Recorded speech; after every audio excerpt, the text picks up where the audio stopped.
Good morning. 2024 June 14 ബോർവെല്ലിൽ ഇറക്കിയിരിക്കുന്ന ഒരു പമ്പും മോട്ടറും എങ്ങനെ വലിച്ചെടുത്ത് റിപ്പയർ ചെയ്ത് തിരിച്ചിറക്കാം എന്ന് നിങ്ങളെ ഞാൻ കാണിക്കാം. ഇത് ഒരു ബോർവെല്ലിനടുത്ത് 3 പേര് നിന്ന് കയറെ പിടിച്ചും അതിൻ്റെ പൈപ്പെ പിടിച്ചും ഇലക്ട്രിക് കേബിളെ പിടിച്ചും വലിച്ച് പൊക്കിക്കൊണ്ടിരിക്കുകയാണ്. ഇതിൻ്റെ അങ്ങേയറ്റത്ത് ഈ പൈപ്പ് ഒടിഞ്ഞു പോയിരിക്കാൻ മറ്റൊരാളുണ്ട്. വീഡിയോ എടുക്കാനായിട്ട് ഞാനും ഇവരുടെ കൂടെ ഉണ്ട്. ഞാനും പിന്നീട് അവരെ ഹെൽപ്പ് ചെയ്യുന്നതാണ്. ഇത് ഞങ്ങളെടുത്ത് വെളിയിലേക്ക് വെച്ച ബോർവെല്ലാണ് ഈ കാണുന്നത്.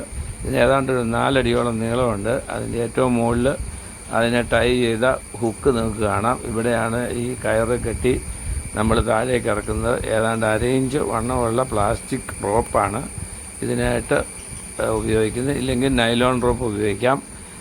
ഇത് വീണ്ടും അഴിക്കുന്നതിനായിട്ട് ഞങ്ങൾ ഇവനെ പൊക്കി ഒരു കല്ലിലേക്ക് വെച്ചു. അതിൻ്റെ എൻഡിൽ ഡാമേജ് ഒന്നും വരാതിരിക്കാൻ വേണ്ടിയാണത്. അതിനുശേഷം ഞങ്ങളുടെ വിദഗ്ധൻ രാജു അതിൻ്റെ അഴിക്കാനുള്ള കാര്യങ്ങളിലേക്ക് കടന്നു. ഇതിന് മെയിനായിട്ട് 4 ബോൾട്ടും അതിൻ്റെ അഴിക്കാനുള്ള 4 നട്ടുണ്ട്. ഇതാണ് പമ്പും മോട്ടറുമായിട്ടുള്ള കണക്ഷൻ. ഈ കണക്ഷൻ ഊരിയാൽ മാത്രമേ നമുക്ക് ഈ മോട്ടർ ഡിസ്കണക്ട് ചെയ്തെടുക്കാൻ പറ്റുള്ളൂ. ഞങ്ങളിത് ചെക്ക് ചെയ്തപ്പോൾ അതിൻ്റെ കപ്പാസിറ്റർ ഡാമേജ് ആയിരുന്നു. അതായത് മോട്ടറിന് എന്തെങ്കിലും പ്രശ്നം വന്നു കഴിഞ്ഞാൽ അത് കറങ്ങാതെ വരികയും കപ്പാസിറ്ററിന് കൂടുതൽ സ്ട്രെസ് ഉണ്ടാകുകയും കപ്പാസിറ്റർ പൊട്ടുകയും ചെയ്യും. അപ്പോൾ അത് കപ്പാസിറ്റർ പൊട്ടിയാൽ അതിനർത്ഥം മോട്ടറിന് എന്തെങ്കിലും ഡാമേജ് വന്നു എന്ന് ആണ്. അല്ലെങ്കിൽ പമ്പിന് ഡാമേജ് വന്നു, പമ്പ് കറങ്ങിയില്ല, മോട്ടറിന് സ്ട്രെസ് വന്നു. ആദ്യം നമുക്ക് മോട്ടർ അഴിച്ചു നോക്കാം. അതിനുശേഷം പമ്പും ചെക്ക് ചെയ്യാം. ഇപ്പോൾ മോട്ടർ അഴിച്ചുകൊണ്ടിരിക്കുന്നത് നിങ്ങൾക്ക് കാണാം. ഈ വള്ളി കണ്ടോ? ഇതിൽ നല്ല ചുമപ്പ് നിറത്തി കാണുന്ന ആ വള്ളി ചെളിയിൽ കിടന്നതിൻ്റെ ലക്ഷണങ്ങളാണ്.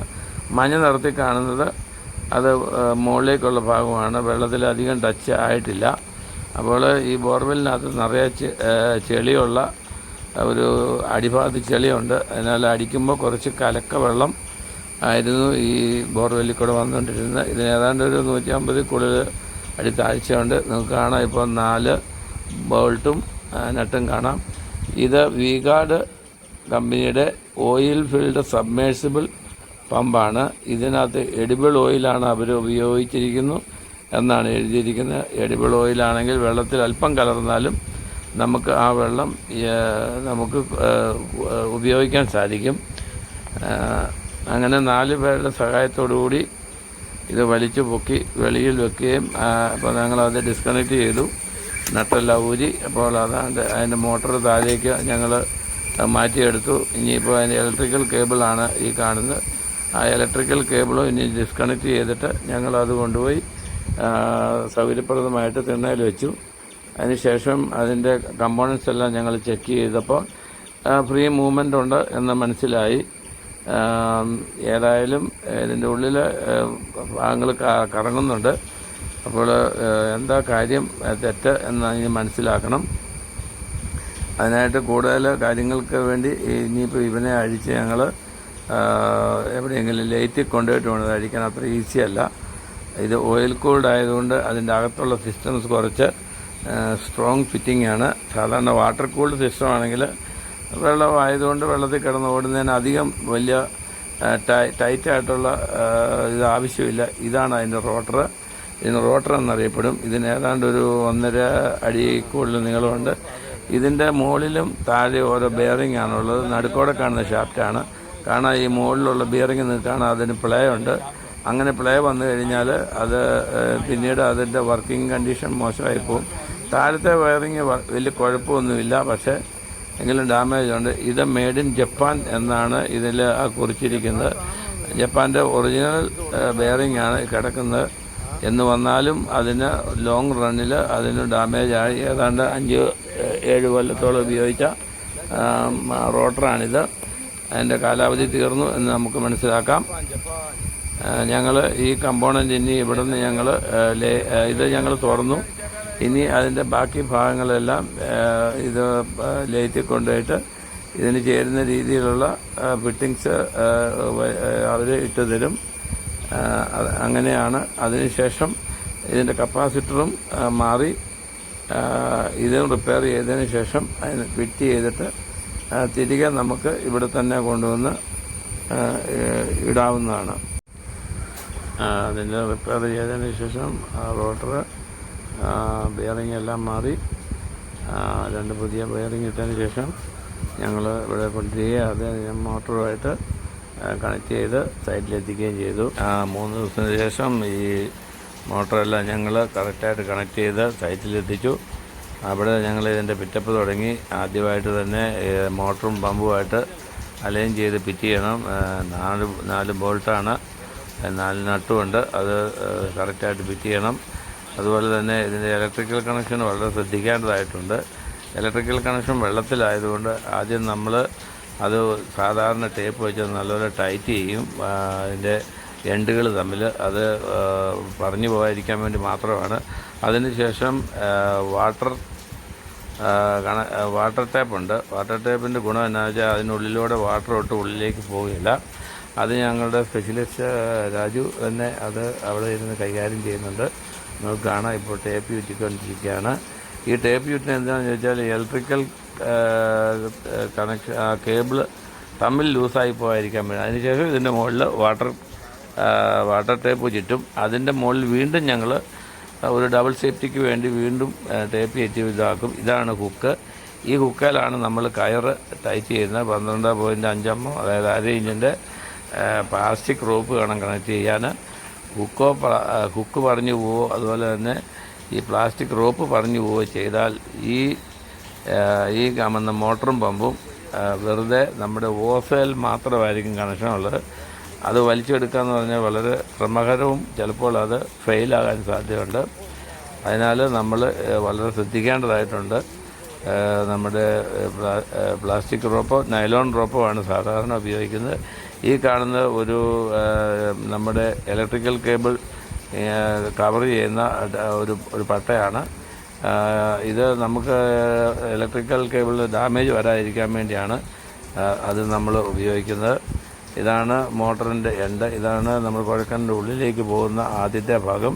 അതിനുശേഷം പമ്പ് ഉള്ളിലേക്ക് പോകും. അതിനുശേഷം നമ്മുടെ നീളമുള്ള കറുത്ത ഓസാണ് പോകുന്നത്. കൊതുകിൻ്റെ അമിതമായ കുത്തലും ശല്യവും കാരണം 11 മണി പകലാണെങ്കിലും സഹിക്കാൻ മേലാത്ത കൊതുകിൻ്റെ ശല്യമാണ് പറമ്പിലെല്ലാം. അതിനാൽ ഞങ്ങളുടെ സ്പെഷ്യലിസ്റ്റ് ഞങ്ങൾ ചകിരി ഉപയോഗിച്ച് തീ കൂട്ടുകയാണ്. സാധാരണഗതി ഞങ്ങൾ പറമ്പിൽ ഇങ്ങനെ പണിയാൻ നേരത്ത് പറമ്പിൽ ഇങ്ങനെ ചെയ്യാറുള്ളതാണ്. ഇത് ഞങ്ങളുടെ 2 ഇലക്ട്രിക്കൽ സ്പെഷ്യലിസ്റ്റാണ്. ഇവർ മോട്ടർ സ്ഥിരം നന്നാക്കുകയും അത് റിപ്പയർ ചെയ്യുകയും ചെയ്യുന്ന ആൾക്കാരാണ്. നമ്മുടെ ഒന്ന് രാജു, ഒന്ന് ഗോൾഡ് എന്നാണ് അറിയപ്പെടുന്നത്. ഇവർ 2 പേരും മണിച്ചിപ്പാലുള്ള ഞങ്ങളുടെ സുഹൃത്തുക്കൾ തന്നെയാണ്. ഒരാൾ അവിടെ പമ്പും മോട്ടറുമായിട്ട് കണക്ട് ചെയ്യുന്നു, മറ്റൊരാൾ ഇലക്ട്രിക്കൽ ടേപ്പ് ചുറ്റിക്കൊണ്ടിരിക്കുന്നു. ഇത് എല്ലാം അലൈൻ ചെയ്ത് എല്ലാം ഫിറ്റാക്കിയതിന് ശേഷം ജസ്റ്റ് ഒന്ന് ഓണാക്കി നോക്കണം. ഓണാക്കി നോക്കിയിട്ട് മോട്ടറും പമ്പും കൂടെ തമ്മിൽ കൂടുതൽ ഫ്രിക്ഷൻ ഒന്നുമില്ലെന്ന് സ്മൂത്താണെന്ന് മനസ്സിലായാൽ നമുക്ക് ഇത് ഉള്ളിലേക്ക് എടുത്ത് ഇടാൻ സാധിക്കുന്നതാണ്. നമ്മുടെ ബോർവെല്ല് ഏതാണ്ട് 5 ഇഞ്ച് ഉള്ളതാണ് ഇതിൻ്റെ മുകളിൽ കാണുന്ന പൈപ്പ്. സാധാരണഗതിയിൽ ബോർവെല്ല് എല്ലാവരും 5 ഇഞ്ച് അടിച്ചേച്ച് 4 ഇഞ്ചിൻ്റെ മോട്ടർ ഇറക്കുകയാണ് ചെയ്യുന്നത്. ഇതിൻ്റെ ഡയമീറ്റർ കാണിച്ചിരിക്കുന്ന 90 mm ആണ്. അതായത് 3.25-4 ഇഞ്ചിന് അടുത്തുണ്ട്. അതിൻ്റെ ബാക്കി കണക്ഷൻസ് എല്ലാം കൂടെ വരുമ്പോൾ ഏതാണ്ട് 4 ഇഞ്ച് വരും. അപ്പോൾ 4 ഇഞ്ചുള്ള ബോർവെല്ലിൽ 4 ഇഞ്ചിൻ്റെ മോട്ടർ ഇറക്കുക എന്ന് പറയുമ്പോൾ ശ്രമകരമാണ്. അതിൻ്റെ പ്രശ്നം എന്താണെന്ന് വെച്ചാൽ ചെറിയ മണിക്കല്ലോ പാറപ്പൊടിയോ എന്തെങ്കിലും വീണ് കഴിഞ്ഞാൽ പിന്നീട് വലിച്ച് മുകളിലേക്ക് എടുക്കുമ്പോൾ അത് സ്റ്റക്കായി പോകാൻ സാധ്യതയുണ്ട്. അതിനാൽ നമ്മൾ എപ്പോഴും 5 ഇഞ്ചിൻ്റെ ബോർവെൽ അടിച്ചേച്ച് 4 ഇഞ്ചിൻ്റെ പമ്പ് ഇറക്കുന്നതാണ് ബുദ്ധി എന്ന് ഞാൻ നിങ്ങൾക്ക് ഒരു ഉപദേശം തരാം. എൻ്റെ ബോർവെല്ലിൽ നിങ്ങൾക്ക് കാണാം. ഇത് വളരെ 5 ഇഞ്ചിൻ്റെ തന്നെയാണ്. ഇത് നമ്മുടെ ഈ ബോറിന് മോട്ടറിന് പറ്റിയ സൈസുണ്ട്. ഏതാണ്ട് ഒരു 200 അടിയോളം ഇതിന് താഴ്ച ഉണ്ട് എന്ന് പറഞ്ഞാൽ തന്നെ ഞങ്ങളിത് പിന്നെ നമ്മുടെ പമ്പിന് ഉള്ളിൽ 19 ഇമ്പല്ലറാണുള്ളത്. ഈ മോട്ടർ 220 വോൾട്ടിൽ 9 ആംബിയേഴ്സിലാണ് വർക്ക് ചെയ്യുന്നത്. ഇത്രയും കാര്യങ്ങൾ ഉണ്ടെങ്കിൽ ഈ മോട്ടോർ സ്മൂത്തായിട്ട് വർക്ക് ചെയ്യും. കൂടാതെ ഇതിൻ്റെ കപ്പാസിറ്റർ നേരത്തെ ഉണ്ടായിരുന്ന 50-ൻ്റെ ആയിരുന്നു. നമ്മളിപ്പോൾ കൂടുതൽ സേഫ്റ്റിക്ക് വേണ്ടി 40-ൻ്റെയും 30-ൻ്റെയും കൂടെ കപ്പാസിറ്റർ വെച്ച് 70-ൻ്റെ കപ്പാസിറ്ററാണ് ഉപയോഗിക്കുന്നത്. കപ്പാസിറ്ററിന് സ്ട്രെങ്ത് കുറവാണെങ്കിൽ മോട്ടോർ കറങ്ങാതെ വരും. അതുപോലെ തന്നെ മോട്ടോർ സ്റ്റക്കായി കഴിഞ്ഞാൽ കപ്പാസിറ്റർ അടിച്ചും പോവും. അങ്ങനെയാണ് സാധാരണ ഇതിന് ഈ ഫോൾട്ട് സാധാരണ കാണുന്നത്. ഇതാണ് നമ്മുടെ ഇലക്ട്രിക്കൽ സിസ്റ്റം. താഴെ അതിൻ്റെ മെയിൻ സ്വിച്ച് ഉണ്ട്. മുകളിൽ വേറെ ഒരു സ്വിച്ചും ഓൺ ഓഫ് സ്വിച്ചും പിന്നെ ഒരു ചുമന്ന ബട്ടണുമുണ്ട്. അങ്ങനെ ഇത് 2-3 സേഫ്റ്റി സിസ്റ്റമാണ് ഇതിനകത്തുള്ളത്. ഇടത്ത് വശത്ത് ആംപറേജ് കാണിക്കും, വലത്ത് വശത്ത് ഇതിൻ്റെ റണ്ണിങ് വോൾട്ടും കാണിക്കും. കൂടാതെ ഇവിടെ ഒരു പ്രസ് ചെയ്യുന്ന ഒരു ബട്ടൺ ഞാൻ കൊടുത്തിട്ടുണ്ട്. അത് നമുക്ക് സ്റ്റാർട്ട് ചെയ്യുന്ന സമയത്ത് ഉപയോഗിക്കാവുന്നതാണ്. അങ്ങനെ ഇതിനകത്ത് മറ്റ് കംപ്ലൈൻറ്റ്സ് ഒന്നും ഇല്ല. ഈ കപ്പാസിറ്ററിന് ഇരിക്കുന്നത് ഈ ബോക്സിനുള്ളിലാണ്. അവിടെ നമുക്ക് വളരെ സേഫായിട്ട് തന്നെ കപ്പാസിറ്റർ വെക്കാനുള്ള സ്പേസ് ഉള്ളിലുണ്ട്. ഈ സിസ്റ്റം നമുക്ക് ഇൻസ്റ്റാൾ ചെയ്തിട്ട് 7 വർഷത്തോളമായി. ഇതുവരെ പ്രത്യേകിച്ച് കംപ്ലൈൻറ്റ്സ് ഒന്നും വന്നില്ല. ഈ കപ്പാസിറ്റർ അടിക്ക് പോയി എന്നുള്ള ഒരു കുഴപ്പം മാത്രമേ ഉള്ളൂ. ഈ കാണുന്നതാണ് അതിൻ്റെ ഒറിജിനൽ കപ്പാസിറ്റർ. ഇത് 50-ൻ്റെ ആയിരുന്നു. ഈ കാണുന്ന ബൾജിങ് ആണ് അതിൻ്റെ ഉള്ളിലെ പ്രൊഡക്റ്റ് വെളിയിൽ വന്നതാണ്. അതിന് പകരം ഞങ്ങൾ ഉപയോഗിക്കുന്നത് ഇനി 2 കപ്പാസിറ്ററാണ്. ഈ കാണുന്ന ഒരു 40-ൻ്റെയും നേരത്തെ കണ്ട ഒരു 30-ൻ്റെയും.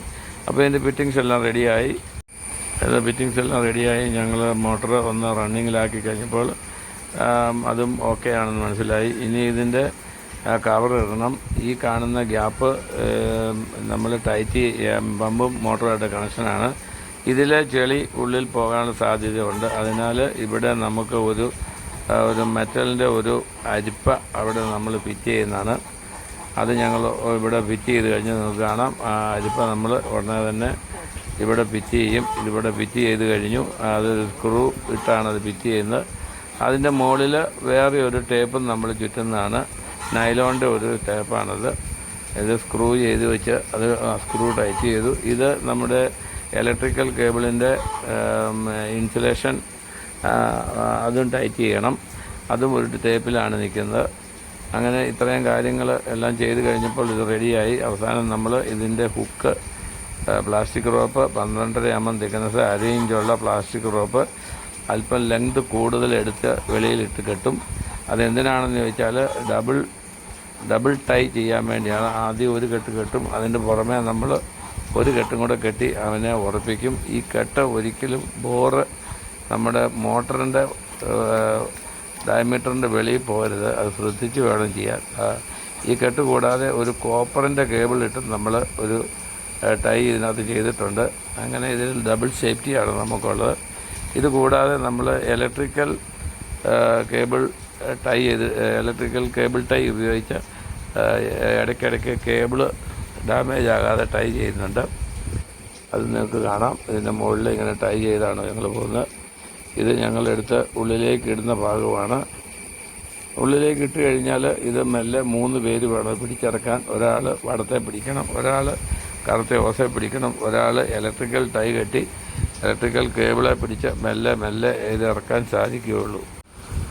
അങ്ങനെ ഇതിന് ഇടയ്ക്ക് ഇൻസുലേഷൻ ടേപ്പ് ഇലക്ട്രിക്കൽ ടൈ കെട്ടും.